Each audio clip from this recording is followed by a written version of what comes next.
Question is asking what is the value of this part. See, I'm seeing a sine inverse, right? I'm seeing a sine inverse. So I'll call this as a right angle triangle for this part. 4 over 5. 25 minus 16. 9 under the root will be 3. 9 under the root will be 3. So this part can be written as tan inverse of 4 by 3. Correct?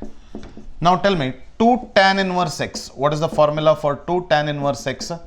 That is equal to tan inverse of 2x divided by 1 minus x square. So I can say tan inverse of 2x. 2x is 2 by 3 divided by 1 minus 1 by 9. Correct or not? 2x divided by 1 minus 1 by 9. So tan inverse of 4 by 3, tan inverse of 4 by 3 plus tan inverse of, we can write tan inverse of,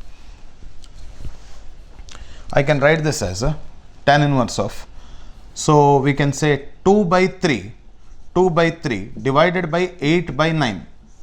Correct? So I can say this tan inverse of 4 by 3 plus tan inverse of, how much do you get now? 3 by 4, right? 3 by 4. So we can say tan inverse of 4 by 3,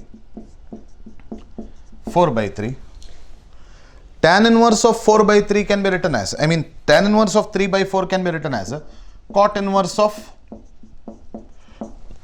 4 by 3. Why is it? Since cot inverse x, that is equal to tan inverse of 1 by x.